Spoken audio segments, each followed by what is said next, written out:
Assalamualaikum warahmatullahi wabarakatuh. Bismillahirrahmanirrahim. Alhamdulillahi rabbil alamin. Wa bihi nasta'inu ala umurid dunya waddin. Wassalatu wassalamu ala asyrafil anbiya'i wal mursalin. Sayyidina wa habibina wa syafi'ina wa qurrati a'yunina wa maulana Muhammadin wa ala alihi wa ashabihi wa dzurriyyatihi ajma'in, amma ba'd. Asyhadu an la ilaha illallah wa asyhadu anna Muhammadar Rasulullah wa ufawwidu amri ilallah. Innallaha basirum bil ibad.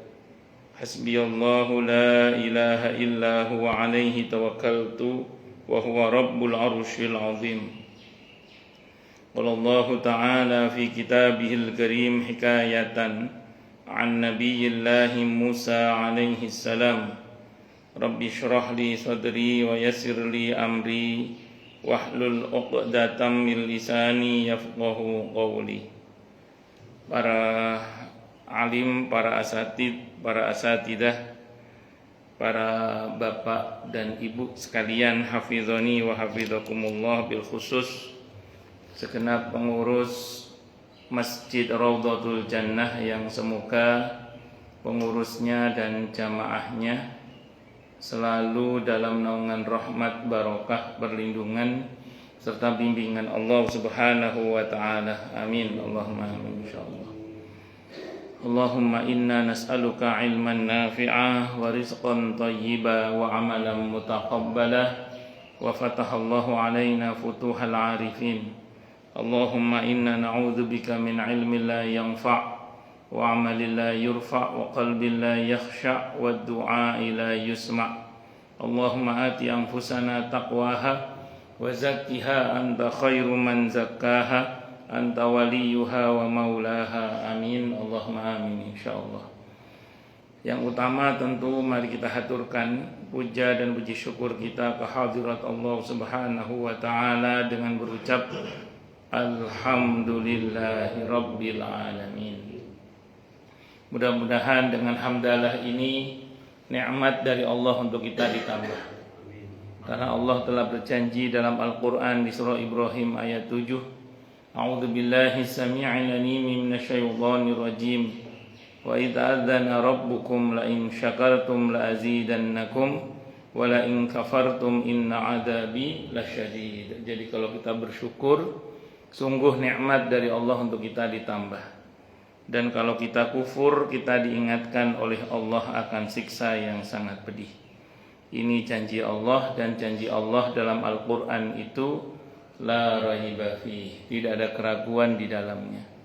Di antara penjelasan la raiba fih adalah siapapun yang mengamalkan isi Al-Qur'an dengan keimanan dan keyakinan, maka Allah akan tunjukkan kebenaran Al-Qur'an itu kepadanya hingga tiada lagi keraguan dalam hatinya. Salawat dan salam semoga tercurah limpahkan untuk junjungan kita Nabi besar Muhammad sallallahu alaihi wasallam. Semoga kita semua diakui sebagai umat beliau. Amin. Allahumma amin insyaallah. Saya wasiatkan terutama untuk diri saya sendiri dan panjenengan semua, agar kita semua terus berusaha meningkatkan ketakwaan kita kepada Allah Subhanahu wa taala. Karena dengan takwa itulah kita bisa memperoleh derajat yang sangat tinggi dengan sesungguhnya di sisi Allah Subhanahu wa taala. Hal ini didasarkan kepada firman Allah Subhanahu wa taala dalam Al-Qur'an di surah Al-Hujurat ayat 13. A'udzu billahi samii'il 'aliim minasyaitonir rajim. Ya ayyuhan nasu inna khalaqnakum min dzakarin wa unsa wa ja'alnakum syu'uban wa qabaila lita'arafu inna akramakum 'indallahi atqakum. Al-ayat. Wahai manusia, sesungguhnya kami telah menciptakan kalian dari seorang laki-laki dan seorang perempuan. berkembang menjadi bersuku-suku dan berbangsa-bangsa agar kalian saling mengenal. Sesungguhnya yang paling mulia di antara kalian di sisi Allah adalah yang paling bertakwa. Allah juga berjanji akan memberikan bonus bagi siapapun yang sungguh-sungguh bertakwa kepada Allah, berupa solusi atau jalan keluar dari setiap masalah yang dia hadapi, dan Allah juga berjanji akan memberinya rizki dari arah yang dia tidak duga sebelumnya. Dan ini didasarkan kepada firman Allah Subhanahu wa taala dalam Al-Qur'an di surah At-Talaq ayat 2 dan 3. A'udzubillahi samii'il 'aliim minasyaitonir rajim. Wa may yattaqillaha yaj'al lahu makhraja wa yarzuqhu min haitsu la yahtasib. Dan barang siapa orang yang bertakwa kepada Allah, maka Allah akan berikan dia jalan keluar dan rezeki yang tak terduga. Di tempatnya Allah berfirman, "Wa may yattaqillaha yaj'al lahu min amrihi yusra." Siapa yang bertakwa kepada Allah, maka Allah akan jadikan urusannya mudah. Semoga kita semua minal muttaqin, bahkan lil muttaqina imama. Amin, Allahumma amin insyaallah. Bapak Ibu sekalian, hafizani wa hafizakumullah. Nama Allah yang insyaallah akan kita bahas pada subuh kali ini adalah nama Allah Al-Muqsitu. Al-Muqsitu secara umum diterjemahkan dengan yang maha adil. Ada nama Allah yang lain yang artinya sama, Al-Adlu, yang maha adil. Cuman dalam bahasa Arab itu seringkali ada istilah beda kata, beda substansi. Jadi walaupun artinya sama, maha adil, tapi karena beda kata berarti beda substansi. Bedanya apa? Kalau al-adlu itu adil, lurus, berlaku adil, lurus apa adanya, benar diapresiasi, salah dikaplok, itu al-adlu, itu namanya al-adlu. Kalau al-muqsitu itu adilnya itu adil yang win-win solution. Jadi kalau ada seorang pemimpin dia berlaku adil, yang dia pikir itu bagaimana adilnya itu adil yang tadi win-win solution atau happy ending tadi itu. Misalnya ada dua orang karyawan berantem misalnya. Kalau bos yang adil biasa gitu ya. Yang salah kaplok wis, yang benar diapresiasi. Tapi kalau al-muqsitu dia enggak gitu. Bos ini mikirnya gini, bagaimana caranya supaya masalah di antara karyawan ini selesai dengan baik. Jadi berusaha mencari solusi yang semuanya merasa senang itu, wah itu bukan hal yang mudah itu. Itu nanti kalau kita tarik dalam konteks kekitaan sebagai orang tua misalnya, ada anak-anak kita bermasalah misalnya gitu ya, berantem lah. Itu kalau orang tua yang adilnya asal adil, ya anak yang benar ya dibela, yang salah ya dimarahi, kira-kira gitu. Ya itu begitu aja udah bagus sebenarnya dalam konteks yang dimaksud ya. Dimana dia sudah berlaku adil.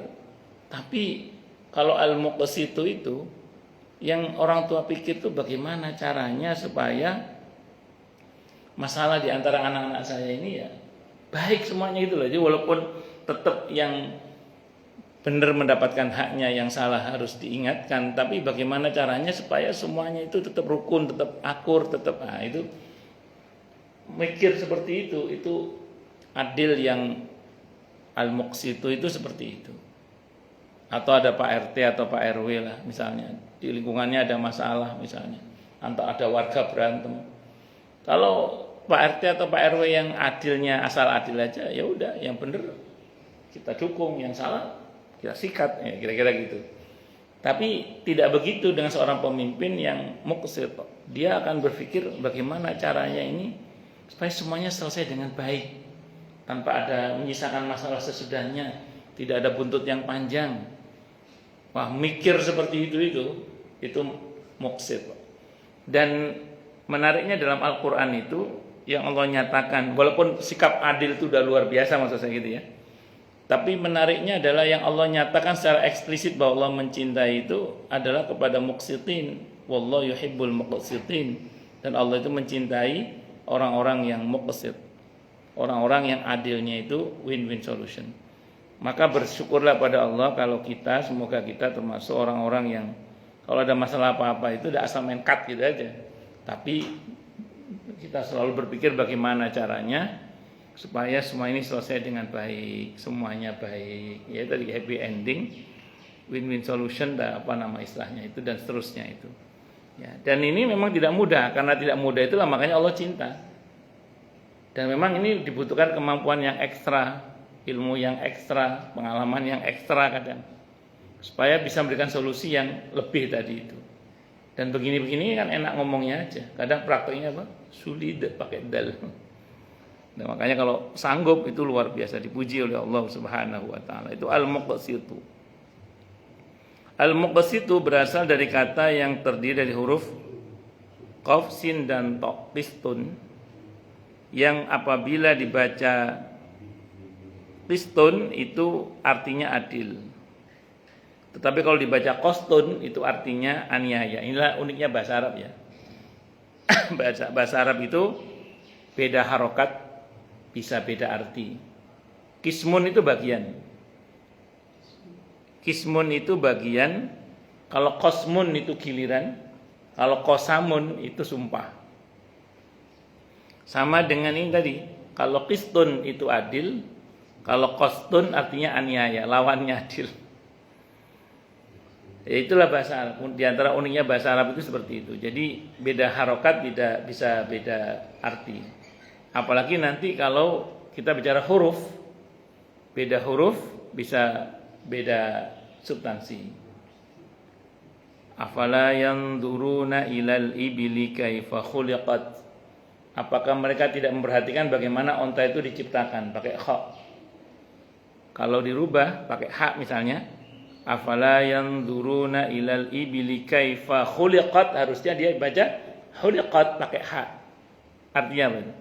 Apakah mereka tidak memperhatikan bagaimana onta itu dicukur? Jauh banget ya. Pertama diciptakan, kedua dicukur. Apalagi kalau yang bacanya begini, afala yanzuruna ilal ibili kaifa khuliqat, dia baca hulikat. Hulikat itu artinya dibinasakan. Jauh banget. Makanya dalam bahasa Arab itu ada keunikan, beda harokat, beda kata. Itu nar itu api, nur itu cahaya, nir itu sakit pinggang artinya. Nah, jadi beda semua dalam bahasa Arab itu. Oh, lanjut. Ini yang al-qistu, yang berarti adil tadi. Untuk Allah adalah al-muqsitu, untuk subjek dari kata qistun atau aqsato, yang berarti maha adil.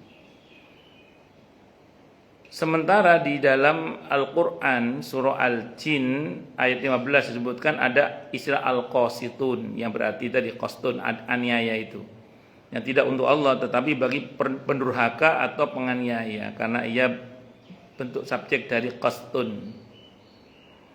Jadi wa ammal qasituna fakanu li jahannam hataba.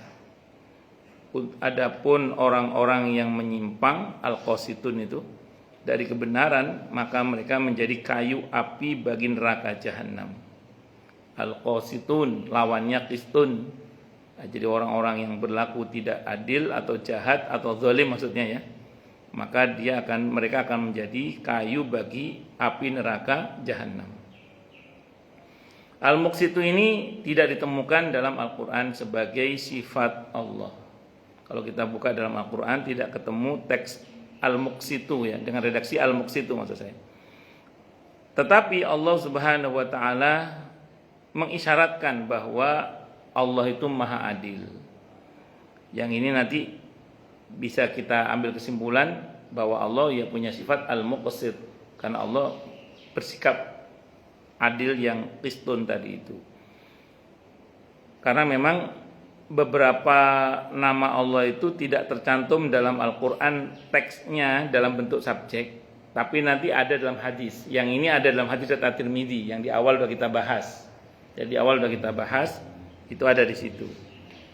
Di surah Ali Imran Allah Subhanahu wa taala berfirman di ayat 18 ya, surah Ali Imran ayat 18. Allah berfirman, A'udzubillahi samii'il 'aliim minasyaitonir rajim. Syahidallahu annahu la ilaha illa huwa wal malaikatu wa ulul ilmi qa'iman bil qist. La ilaha illa huwal azizul hakim. Allah menyatakan bahwasanya tidak ada Tuhan melainkan Dia Allah yang berhak disembah, yang menegakkan keadilan. Para malaikat dan orang-orang yang berilmu juga menyatakan demikian itu. Tidak ada Tuhan melainkan Dia Allah yang berhak disembah, yang maha perkasa lagi maha bijaksana. Jadi di sini Allah memperkenalkan zatnya atau dirinya dengan sifat adilnya yang qistun tadi, menunjukkan bahwa Allah itu adalah al-muqsitu. Bentuk al-muqsitunya Allah itu apa kalau di dalam kehidupan kita sehari-hari ini? Begini ya, kalau nanti di yaumil mahsyar itu, maaf, saya ngomong di dunia dulu. Di dalam syariat kita itu betul memang ada istilah hak dan kewajiban. Saya ulang ya, di dalam Islam itu ada istilah hak dan kewajiban. Ketika ada seseorang berbuat zalim kepada orang lain, kalau pakai rumus al-adlu, adil yang asal adil itu sudah cukup sebenarnya. Tapi jangan salah, di dalam Islam itu nanti ada namanya akad suluh, akad damai. Tapi damai di atas meja ya, bukan damai di bawah meja. Damai di atas meja. Dia emang apa adanya. Memang itu diakad dan itu dibenarkan dalam Islam. Sambil contoh gini misalnya. Untuk konflik-konflik masalah misalnya waris, masalah hibah, itu kadang dengan sangat terpaksa menggunakan akad suluh. Akad suluh itu akad damai.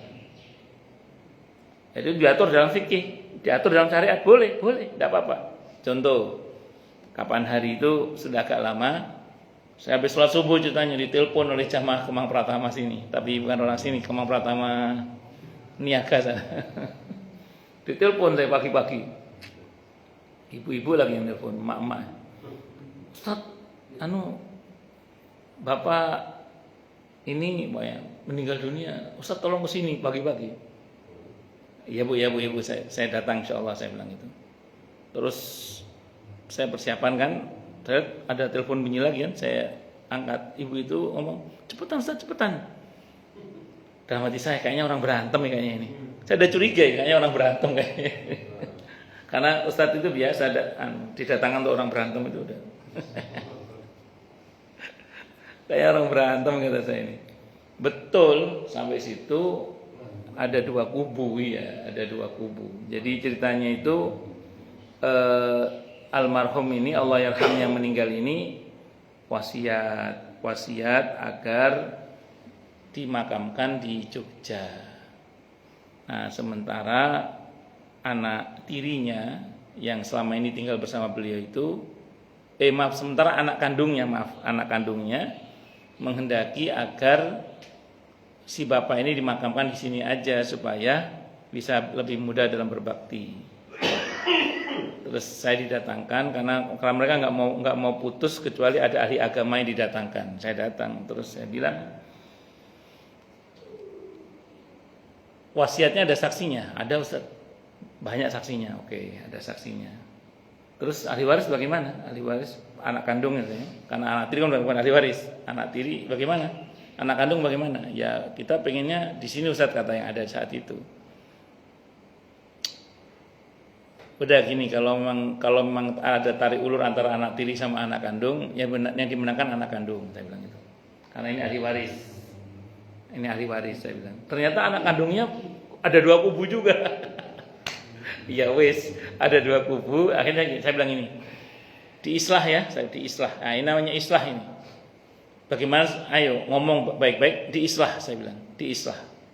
Itu islah itu akad damai. Itu boleh, selama tidak menghalalkan yang haram dan tidak mengharamkan yang halal. Secara prinsip wasiat itu memang wajib ditunaikan, tapi dengan catatan selama tidak berbenturan dengan syariat. Hal ini kalau memang keluarga sepakat, ada masalah-masalah nggak sepakat ini, dah islah dulu.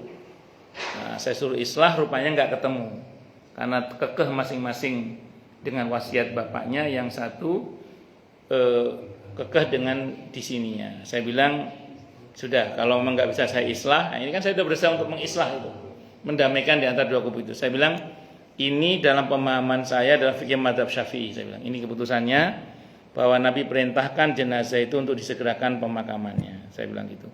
Terus kalau dibawa ke Jogja berarti ada penundaan waktu pemakaman, dan ini menyalahi spirit menyegerakan jenazah. Saya bilang gitu.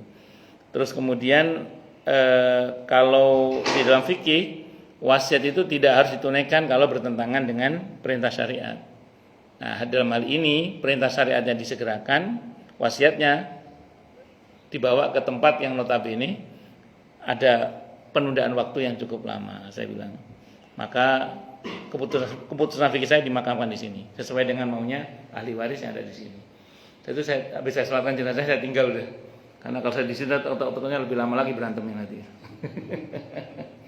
Akhirnya dimakamkan di sini akhirnya kayaknya. Allah. Nah, itu namanya akad damai. Akad damai. Termasuk dalam masalah waris. Ada bapak-bapak konsultasi dengan saya di Perumnas 1 itu. Karena agak jelimet itu pembagian warisnya, karena sampai kepada keponakan. Karena yang meninggal itu nggak punya anak, nggak punya istri. Jadi yang meninggal itu nggak punya anak, nggak punya istri, dia meninggalkan banyak harta dan meninggalkan wasiat gitu. Nah, otomatis kan ketika saudara-saudara kandungnya sudah pada meninggal semua, yang dapatkan adalah keponakan laki-laki dari saudara laki-laki terutama. Itu. Jadi tidak serta-merta tidak semua keponakan, tapi kecuali yang dapatkan wasiat itu dia mendapatkan wasiat. Berarti kecuali kalau dia benturan wasiat dan waris dimenangkan, pokoknya jelimet gitulah pokoknya. Akhirnya saya bilang, udah ini diislah saja. Ya, jadi setelah ini kan sudah jelas pembagian warisnya, biar nggak berantem diislah. Bagaimana caranya supaya kemudian yang mendapatkan bagian ini merelakan bagiannya untuk yang tidak mendapatkan bagian supaya semuanya diem. Ya siapa cara nih? Selama tidak menghalalkan yang haram atau mengharamkan yang halal, maka itu boleh. Nah, dalam Islam itu ada namanya begitu, itu islah itu. Jadi jangan dikira tidak ada istilah, ya kita damai saja. Nah, itu berkaitan dengan hakul adami ya. Itu berkaitan dengan hakul adami yang notabene bisa selesai dengan saya maafkan atau oke, saya mau asal begini ya. Itu namanya islah. Itu seperti itu. Namun nanti juga ada hal-hal yang berkaitan dengan hakullah, itu yang Allah sendiri juga berkenan memberikan keringanan-keringanan. Kecuali untuk hal-hal tertentu yang memang tidak ada tawar-menawar ya. Nah, seperti dalam hal pembunuhan misalnya. Itu tidak harus selalu dikisos. Bisa nanti membayar diat, denda istilahnya gitu. Dan begitu seterusnya. Tapi ini kan adanya di fikih nanti. Makanya di dalam Islam itu upaya mendamaikan itu akan selalu ada. Namanya akad suluh atau islah mediasi. Maka suami istri yang akan bercerai pun kan tidak langsung diputus cerai kan. Tapi diupayakan untuk berdamai. Termasuk kalau ada masalah harta gonokini dan macam-macam itu masih didudukkan. Nah, itu spirit syariat dalam Islam itu, agar bagaimana semuanya itu selesai dengan baik, selesai dengan indah, selesai dengan begitu selesai itu nggak ada masalah apa-apa gitu loh, diharapkan tuh begitu memang itu. Nah, itulah al-muqsidnya Allah yang tercermin dalam syariatnya. Itu di dunia ya. Kalau di akhirat nanti ada dalam kitab Ihya itu disebutkan satu riwayat tentang seseorang yang nanti di yaumil hisab yang bersangkutan itu diputuskan untuk masuk neraka karena dia dizalimi oleh, ini saya baca dalam kitab At-Tadrim Al-Qurtubi. Jadi ada dua orang ini aja, dua orang berperkara. Yang satu zalim, yang satu dizalimi. Yang dizalimi ini kan dia mengambil pahalanya yang menzalimi. Sampai akhirnya diputus orang yang menzalimi ini masuk neraka, yang dizalimi masuk surga. Nah, nanti saya terangkan kenapa kok bisa begitu. Nah, insya Allah. Jadi begitu diputuskan dalam kitab At-Tadkirah, diputuskan yang bersangkutan itu masuk surga, Allah tunjukkan kepada yang bersangkutan, kamu lihat ke atas. Ternyata ada tempat atau surga yang begitu indahnya. Dan orang ini bertanya, ya Allah, ini surga milik siapa?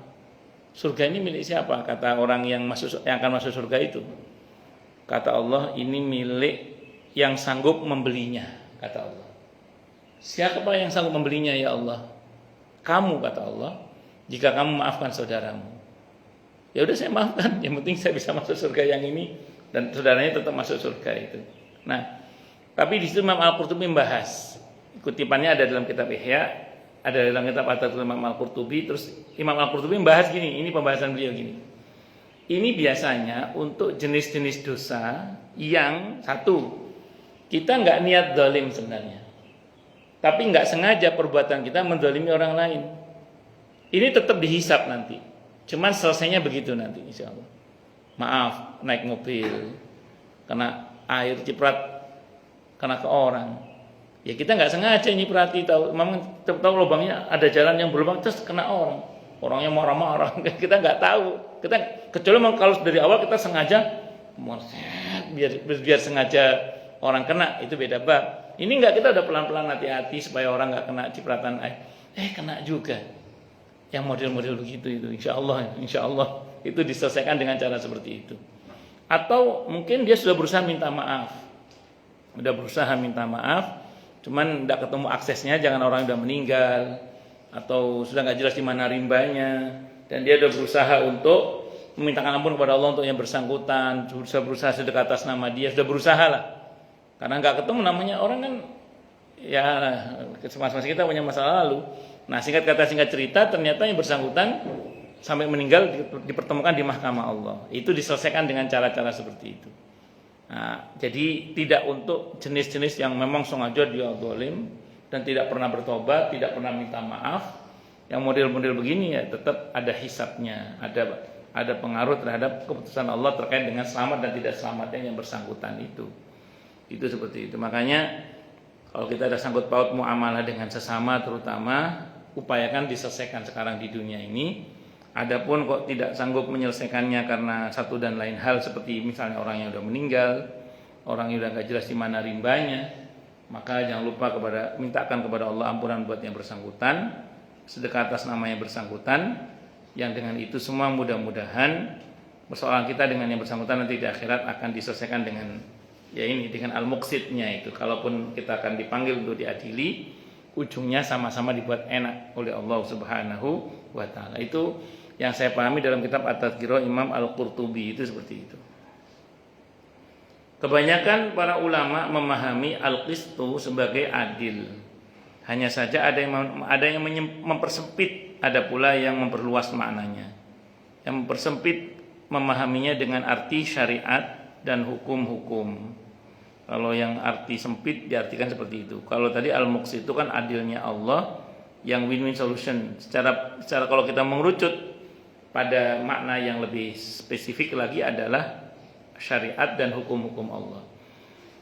Saya sering sampaikan di sini ya, bahwa syariat kita itu mengatur satu aturan bagaimana kemudian satu sama lain supaya tidak saling mendolimi. Karenanya seorang suami itu punya hak.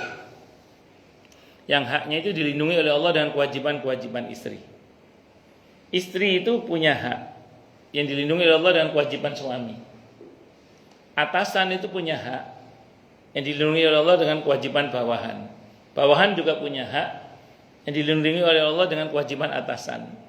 Anak itu punya hak yang dilindungi oleh Allah dengan kewajiban orang tua. Orang tua juga punya hak yang dilindungi oleh Allah dengan kewajiban anak. Itu terus gitu aja. Termasuk antar tetangga. Nah, syariat itu mengenalkan itu. Makanya gini, monggo kalau mau ditiru, dan memang kalau menurut saya itu yang betul memang. Apa? Ketika kita didatangkan oleh seseorang, ditanya oleh seseorang terkait dengan konflik yang saya alami selama ini, konflik antara suami istri misalnya ya, orang tua dan anak yang pernah terjadi, terus bahkan menantu dengan mertua itu. Ketika saya didatangkan itu, saya timbangannya itu syariat, dalam hal ini hak dan kewajiban. Karena tidak jarang kadang istri merasa terzalimi, merasa dizalimi oleh suaminya. Ternyata dia yang zalim. Setelah ditimbang pakai hak dan kewajiban. Atau dibalik, suami merasa didurhakai oleh istri. Ternyata begitu kita timbang dengan hak dan kewajiban, ternyata suami yang zalim. Atau orang tua merasa anaknya durhaka. Begitu ditimbang pakai hak dan kewajiban, ternyata anaknya yang benar, bapaknya yang salah. Atau sebaliknya. Ada contohnya Ustaz? Ada. Kenapa saya seperti itu? Karena saya memang mencontoh yang sudah ada. Contoh ya, saya baca dalam Fikih Sunnah Sayyid Sabiq. Ada seorang anak itu lapor kepada Nabi kita Muhammad SAW. Dia bilang gini, ya Rasulullah, yang di masa Nabi ini anak yang lapor sama Nabi. Ayah saya mengambil harta saya tanpa seizin saya. Kata Nabi, panggil bapakmu, panggil awkamakau, tabayun namanya. Jadi kalau ada laporan yang tidak baik, nggak boleh langsung percaya. Dua pihak kalau bisa bicara, namanya tabayun. Panggil bapaknya. Nabi tanya baik-baik itu. Awkamakal, apa betul Pak, kalau bahasa kita ya, ini mafhum riwayat. Apa betul Pak, Bapak telah mengambil harta anak Bapak tanpa seizin anak Bapak? Apa jawaban bapaknya? Ya Rasulullah, anak saya ini pelit. Dia bilang gitu. Dia kaya, sementara saya tidak mampu, dan dia tidak peduli dengan keadaan saya. Jadi ceritanya anaknya ini kaya tapi pelit, tidak pernah menafkahi orang tuanya. Kata ayahnya apa? Saya ambil aja hak saya pada hartanya tanpa seizin dia. Itu langsung Nabi mengarah kepada sang anak sambil berkata apa? Anta wa maluka li abika, kata Nabi. Kamu dan hartamu punya bapakmu, kata Nabi. Tadinya kan anak ini melapor seolah-olah mau menyalahkan ayahnya kan. Begitu ditimbang dengan hak dan kewajiban, ternyata yang salah siapa? Anaknya. Tapi ini jangan dipakai dalil nanti kita ngambil barang anak kita seenaknya aja, jangan. Ini berkaitan dengan hak dan kewajiban. Maksudnya kalau orang tua tidak mampu, anak wajib menafkahi orang tua. Itu maksudnya. Itu di masa Nabi kita Muhammad SAW. Di masa Sayyidina Umar, bapak yang melaporkan anaknya. Jadi ada seorang bapak melaporkan anaknya. Apa kata kalau di masa lain anak melaporkan bapak, di masa Sayyidina Umar radhiyallahu anhu bapak melaporkan anak. Ada dalam sirah itu dikatakan, ya Amirul Mukminin, anak saya telah mendurhakai saya. Kata beliau, panggil anakmu, panggil anaknya. Karena kalau hanya satu sisi yang ngomong nggak imbang. Itu ini namanya tabayun namanya. Didatangkan putranya. Sayyidina Umar radhiyallahu anhu tanya saya baik-baik. Kalau bahasa kita ini mafhum riwayat juga, Cung, apa betul kamu durhaka kepada bapakmu? Kata anak itu ngomong gini, ya Amirul Mukminin, saya izin tanya dulu ya. Boleh, kata beliau. Apa hak saya? Nah, ini pertanyaan anak itu. Apa hak saya sebagai seorang anak yang wajib dipenuhi oleh ayah saya? Kata Sayyidina Umar, yang pertama diberi nama yang baik. Kata anak itu, nama saya artinya jelek. Itu masuk zalim kalau orang tua ngasih nama yang artinya apa? Jelek. Yang kedua, kata Sayyidina Umar, diberi ibu yang baik. Kata anak itu, ibu saya seorang majusi, perangainya buruk. Itulah ada istilah dari para praktisi parenting itu mengatakan bahwa pendidikan itu bukan sejak dini, tapi sejak mencari suami dan sejak mencari istri. Itu pendidikannya. Jadi pendidikan itu bukan sejak dini, tapi sejak mencari istri, sejak mencari suami. Wis, singkat kata singkat cerita, diteruskan kewajiban yang berikutnya adalah memberikan pendidikan yang baik. Kata anak itu apa? Ayah saya cuek dengan tumbuh kembang pendidikan saya. Beliau nggak peduli dengan tumbuh kembang pendidikan saya. Sebenarnya kewajiban orang tua masih banyak itu. Kewajiban orang tua itu masih banyak sebenarnya. Tapi tidak beliau teruskan. Kata beliau gini, ke arah bapaknya sambil ngomong, kamu telah mendurhakai anakmu sebelum anakmu mendurhakaimu. Jadi istilah orang tua durhaka kepada anak itu ada dari Sayyidina Umar radhiyallahu anhu. Yang selama ini kita dengarkan istilah anak durhaka sama orang tua, istilah orang tua durhaka sama anak itu dari Sayyidina Umar. Kapan itu terjadi? Ketika seorang seorang ayah tidak memenuhi hak anaknya. Maka kalau kita selama ini mendengar istilah nusyuz itu apa? Durhakanya istri kepada suami. Tapi jangan salah, dalam Al-Quran disebutkan bahwa suami juga ada potensi berlaku nusyuz. Jadi makanya kalau kita baca perihal hukum ini, kenapa kok syariat mengerucut kenapa pemahaman al-muqsit ini mengerucut pada ketentuan syariat? Karena dalam Islam itu ada rumus begini. Kalau kita bicara hubungan suami istri misalnya di dalam surah Al-Baqarah 228 itu ada statement Allah yang menarik begini dalam ayat itu. Ada firman Allah berbunyi begini. Walahunna mithlul ladzi 'alaihinna bil ma'ruf. Dan bagi para istri itu ada hak yang seimbang dengan kewajibannya. Kalau kewajiban suami kepada istri penuh, maka kewajiban istri pada suami juga penuh. Kalau kewajiban suami kepada istri separuh, maka kewajiban istri pada suami juga separuh. Kalau suami mangkir dari kewajibannya, maka istri berhak untuk melepaskan diri dari suami tersebut. Nah, jadi itu ada hak yang seimbang namanya. Walahunna mithlu ladzi 'alaihinna bil ma'ruf. Itu seperti itu. Nah, disinilah agama menjaga keseimbangan antara hak dan kewajiban masing-masing, orang tua dan anak, suami, istri, tetangga dengan tetangga, atasan dan bawahan, semuanya itu dengan bingkai hak dan kewajiban. Makanya jenengan kalau suatu saat ada masalah apa saja, timbang dengan hak dan kewajiban. Timbang dengan hak dan kewajiban. Kalau dalam timbangan itu bisa diketahui nanti, karena dengan timbangan itu bisa diketahui nanti siapa yang zalim dan siapa yang dizalimi. Jadi timbangannya bukan rasa. Karena tadi tidak jarang ada seseorang yang merasa terzalimi padahal dia yang zalim. Ada orang merasa dijahati padahal yang jahat dia. Itu seperti itu. Maka timbangannya adalah hak dan kewajiban dan bukan sekedar rasa dalam hal ini. Jadi gunakan timbangan hak dan kewajiban. Makanya saya kadang ketika ada suami istri berantem itu saya bilang, udah print aja itu hak dan kewajiban suami istri, tulis yang gede di bingkai itu. Biar ketahuan hak dan kewajiban suami istri. Karena kalau kita tidak mengenali hak dan kewajiban kita, rawan kita berlaku zalim dalam hal ini. Kebanyakan ulama memahami al-qistus seperti tadi. Berdasarkan firman Allah Ta'ala di surah Al-Hadid ayat 25 itu. Al-Hadid surah ke-57 ayat 25 Allah berfirman, laqad arsalna rusulana bil bayyinati wa anzalna ma'ahumul kitaba wal mizana liyaquman nasu bil qist wa anzalna al-hadida fihi ba'sun syadidu wa manafi'u lin-nas wa liya'lam Allah man yansuruhu wa rusulahu bil ghaib innallaha qawiyyun aziz. Jadi sesungguhnya kami telah mengutus rasul-rasul kami dengan membawa bukti-bukti yang nyata dan telah kami turunkan bersama mereka Alkitab dan neraca keadilan supaya mereka manusia dapat melaksanakan keadilan. Dan kami ciptakan besi yang padanya terdapat kekuatan yang hebat dan berbagai manfaat bagi manusia supaya mereka mempergunakan besi itu dan supaya Allah mengetahui siapa yang, tentu Allah Maha tahu ya, yang menolong agamanya dan rasul-rasulnya padahal Allah tidak dilihatnya. Sesungguhnya Allah Maha kuat lagi Maha bijaksana. Nah, tadi dikatakan di awal ayat ini sesungguhnya Allah dan Rasul, Allah mengutus para rasul-rasul dengan membawa bukti-bukti yang nyata dan telah kami turunkan bersama mereka Alkitab dan neraca keadilan supaya manusia dapat melaksanakan keadilan. Jadi tidak ada keadilan yang paling pas, yang paling presisi kecuali menggunakan ukuran agama. Gitu aja. Ya tadi kalau pakai ukuran rasa, kadang suami merasa didurhakai oleh istri. Padahal suami lah yang durhaka kepada istri. Kadang istri merasa didurhakai dizalimi oleh suami. Padahal ternyata istri yang zalim kepada suami.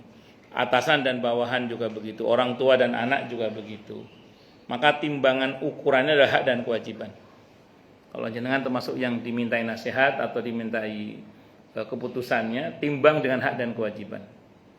Nah, sebut aja. Coba selama ini kamu bagaimana ke istri kamu? Selama ini kamu bagaimana ke bawahan kamu? Selama ini kamu sebagai bawahan ke atasan bagaimana selama ini? Nah, inilah kewajiban-kewajibannya. Inilah hak-hak kamu. Sudah terpenuhi semua kan? Ya, berarti tidak zalim atasan kamu dan begitu seterusnya. Wallahu a'lam bishawab. Jumat kemarin ada nanya ke saya. Jadi ada seorang atasan memutasi bawahannya. Jadi ada seorang atasan memutasi bawahannya, rupanya bawahannya ini nggak terima terus menyebarkan berita yang nggak benar tentang atasannya ini.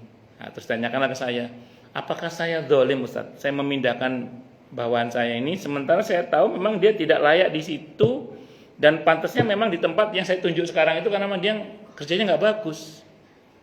Ya, saya jawab apa adanya tadi, tidak zalim kalau memang penilaian Anda terhadap karyawan itu objektif. Bukan karena sentimen pribadi.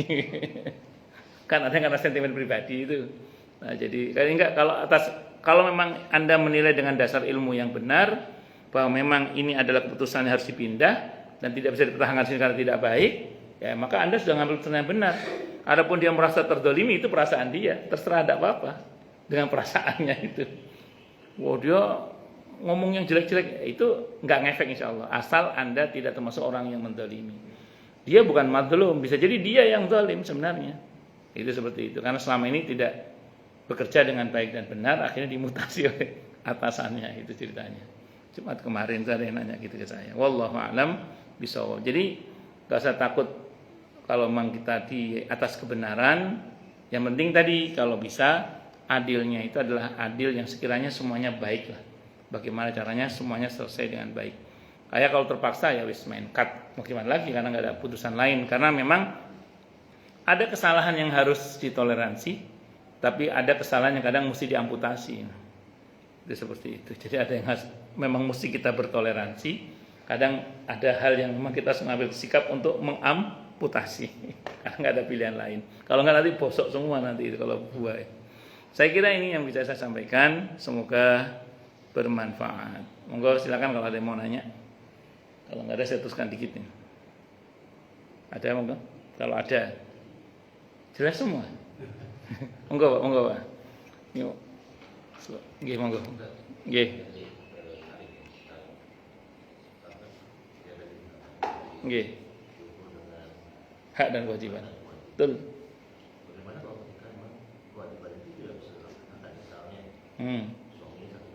Bagus. Ya. Bagus.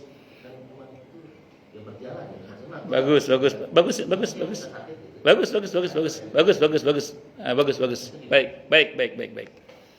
Bagus. Kalau kita bicara hak dan kewajiban itu tetap berlaku, tapi tidak dalam konteks dolim dan mendolimi kalau ini. Karena ada unsur ketidakmampuan. Karena kalau babnya tidak mampu masuk dalam ayat la yukallifullahu nafsan illa wus'aha. Nah, saya sebutkan dalam sirah dulu ya. Disebutkan dalam satu riwayat pernah ada seorang wanita yang suaminya itu tidak mampu menafkahi. Bukan tidak mau, tidak mampu. Saya ulang, bukan tidak mau ya, tidak mampu suaminya menafkahi. Ya entah faktor apalah gitu. Dia datang kepada Nabi kita Muhammad SAW. Dia bilang, ya Rasulullah, selama ini saya yang membiayai suami saya. Jadi yang membiayai itu si ibu ini. Suami saya tidak mampu menafkahi saya. Apa yang harus saya lakukan? Kata Nabi, apakah saya boleh menuntut cerai atas suami saya? Kata Nabi, boleh. Tapi kalau kamu mau, lanjutannya itu. Kalau kamu mau, kamu bersabar dan tetap membantu suami kamu, dan itu pahala yang besar buat kamu. Apa kata wanita itu? Saya pilih yang kedua. Dia pilih bersabar. Artinya dalam Islam ada hak, Pak. Dan istri tidak durhaka kepada suami kalau dituntut cerai dari suami. Kalau memang kenyataannya, suaminya memang tidak mampu menafkahinya. Itu hak yang boleh diambil, bukan harus diambil, boleh diambil. Cuman kalau pilih sabar, memang pahalanya luar biasa.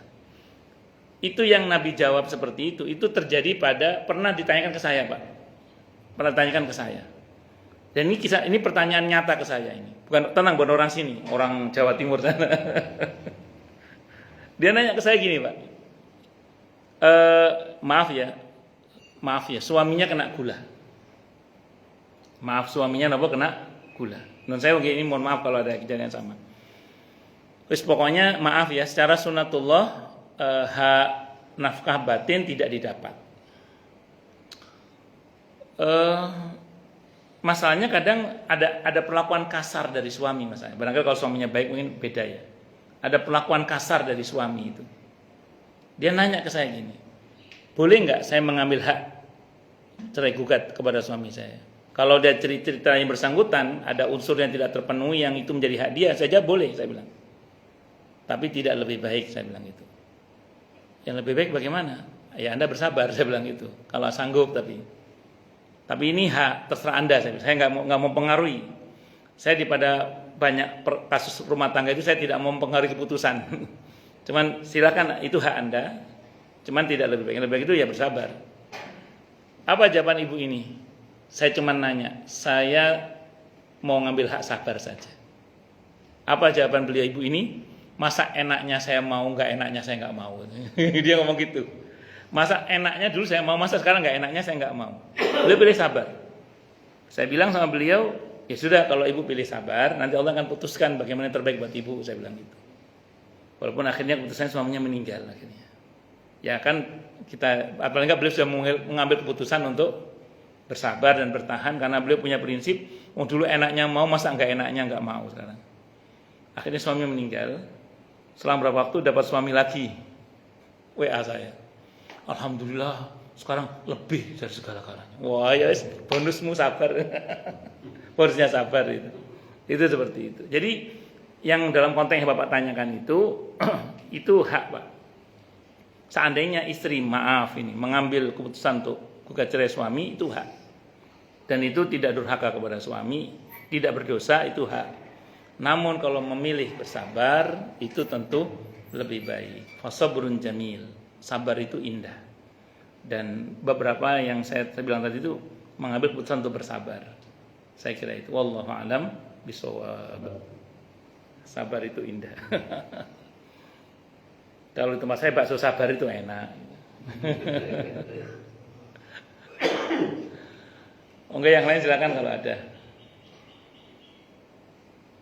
Jelas semua ya? Cukup dulu?